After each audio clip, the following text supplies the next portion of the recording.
कृषि हेल्पलाइन देख रहे सभी दर्शकों का स्वागत है। मैं हूं मोनिका। हमेशा की तरह एक बार फिर से एक और ज्ञानवर्धक और जानकारी भरपूर वीडियो लेके आपके सामने पेश हुए हैं। आज के इस वीडियो में हम बात करेंगे लौकी में 3G कटिंग से अधिक उपज के बारे में। रासायनिक कीटनाशकों के बेतरतीब ढंग से प्रयोग के कारण परागण के लिए लाभकारी कीट तेजी से कम हो रहे हैं। इसके साथ ही शोध में ये भी पाया गया है कि पृथ्वी के बढ़ते तापमान से जलवायु में आए परिवर्तन के कारण मधुमक्खियों की संख्या में भी कमी आ रही है। इसके कारण कद्दू वर्गीय फसलों में परागण काफी अधिक प्रभावित हो रहा है। कद्दू वर्गीय फसलों में ककड़ी, खीरा, खरबूजा, तरबूज, लौकी, करेला, कद्दू, तुरई, पेठा, लौकी इत्यादि शामिल हैं। इन सब्जियों में कम फलन की समस्या बढ़ रही है और यदि फलन होता भी है तो बहुत ही छोटे फल लगते हैं जो पौधे पर ही खराब हो जाते हैं। ये समस्या भारत सहित दुनिया के अधिकांश हिस्सों में पाई गई है और मुख्य तौर पर किसान जानकारी के अभाव में इससे ज्यादा पीड़ित हो रहे हैं। सबसे पहले आपको बताएंगे कि 3G आखिर है क्या। 3G का तात्पर्य किसी भी फसल में केवल तीसरी पीढ़ी से है, अर्थात पहली और दूसरी पीढ़ी की शाखाओं को छोड़कर तीसरी शाखा के विकास को बढ़ने दिया जाता है। बीज के अंकुरण के साथ केवल एक मुख्य शाखा बढ़ती रहती है जिसे परिभाषित किया जाता है कि ये पहली पीढ़ी है। यदि पहली शाखा दूसरी शाखा देती है तो इसे दूसरी पीढ़ी के रूप में परिभाषित किया जाता है। इसी तरह आगे जब ये दूसरी पीढ़ी की शाखा अगली शाखा देती है तो इसे तीसरी पीढ़ी का नाम दिया जाता है। वहीं अगर शोध अध्ययनों की माने तो पहली और दूसरी पीढ़ी की शाखाओं में नर फूलों की बहुलता होती है। इनमें नर और मादा फूलों का अनुपात 14:1 होता है जो हमें अधिक फूलों के भ्रम पैदा करता है, लेकिन इसमें बहुत ही कम मात्रा में फल लगते हैं। वहीं तीसरी पीढ़ी की शाखाएं अधिकांश मादा फूलों के साथ बढ़ती हैं। इस स्थिति में उचित परागण के अनुसार इसका परिणाम प्रति शाखा और अंत में प्रति पौधे के रूप में अधिक फलन होता है जो अंततः प्रति शाखा या प्रति पौधे से अधिक उत्पादन के रूप में सामने आता है। कहने का मतलब ये है कि दूसरी पीढ़ी की बजाय तीसरी पीढ़ी की शाखाओं को रखना चाहिए। बात करते हैं 3G काटने के सिद्धांत के बारे में। हम सभी जानते हैं कि फल मादा फूलों से ही विकसित होते हैं। इसका मतलब है कि उत्पादन में मादा फूल की अंतिम भूमिका है, हालांकि नर फूल की भी आवश्यकता है। आमतौर पर एक फसल में नर और मादा फूल का अनुपात असमान होता है। मादा फूलों की तुलना में नर फूलों की संख्या अधिक होती है। वहीं 3G काटने से पहले नर और मादा फूलों का अनुपात जहां 14:1 होता है, जबकि 3G काटने के बाद नर और मादा फूलों का अनुपात 1:1 हो जाता है। तो 3G काटने के बाद मादा फूलों में भी तेजी से वृद्धि होती है। वहीं नर फूलों की कम संख्या भी बड़ी संख्या में मादा फूलों को परागित कर सकती है।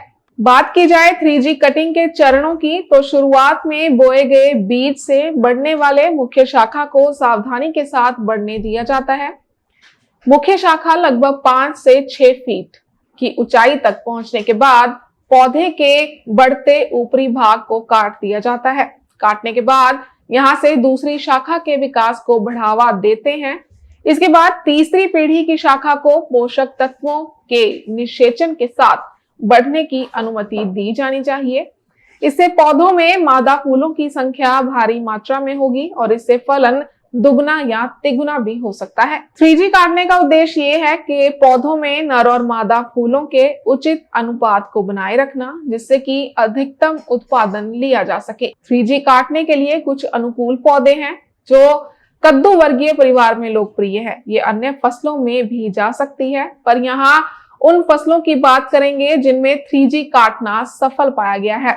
ये फसलें हैं लौकी, तुरई, खीरा, कद्दू, नेनुआ, करेला, टमाटर, बैंगन, मिर्च और भिंडी आदि। 3G कटिंग से पहले कुछ बातों का विशेष ध्यान रखना जरूरी है, जैसे कि पौधे की निचली 4-5 पत्तियां किसी भी दूसरी शाखा को सहन नहीं करती हैं। वहीं दूसरी पीढ़ी की शाखाओं के ऊपरी भाग को 12 पत्तियों के चरण में काटना चाहिए, अर्थात 12वें पत्ते के ऊपर काटना चाहिए।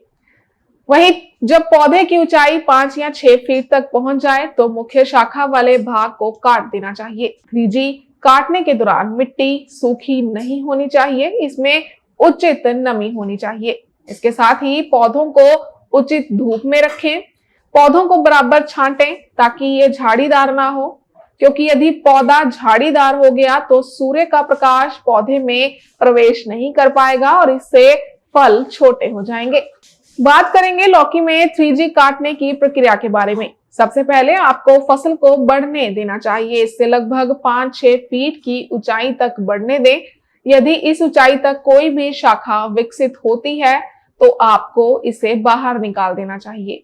अब आपको कुछ दिनों के लिए पक्ष शाखाओं को बढ़ने देना चाहिए। जब 12 पत्ते हो जाएं तो उनके ऊपरी भाग को काट दें।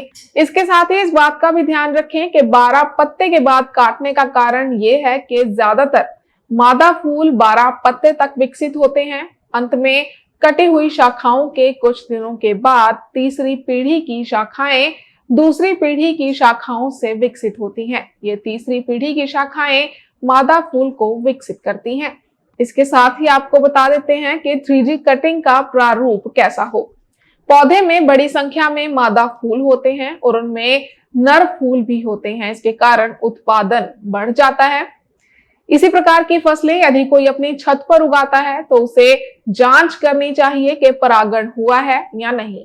यदि मधुमक्खियां और तितलियां नहीं आ रही तो आप आर्टिफिशियल परागण भी कर सकते हैं। इसके लिए आप नर फूल से परागकण लेने और मादा फूलों में डालने के लिए ब्रश का उपयोग कर सकते हैं।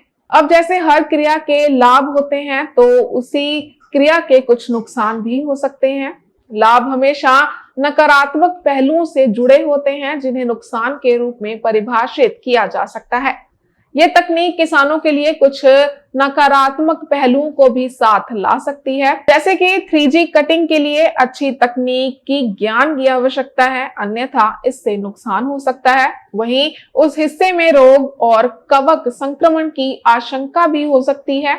छटनी की जाती है तो उचित देखभाल भी की जानी चाहिए। अब इस 3G प्रक्रिया के बारे में हमारे किसानों के अनुभव क्या कहते हैं वो भी जान लेते हैं।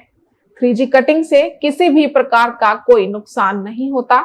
ये बात किसान श्री शीतला प्रसाद मौर्य जी ने बताई है, जो कादीपुर सुल्तानपुर उत्तर प्रदेश के निवासी हैं। उन्होंने बताया कि हम 3G कटिंग 3 वर्षों से करते आ रहे हैं, हमें किसी भी प्रकार का नुकसान नहीं हुआ। ये बहुत ही अच्छी और सफल तकनीक है।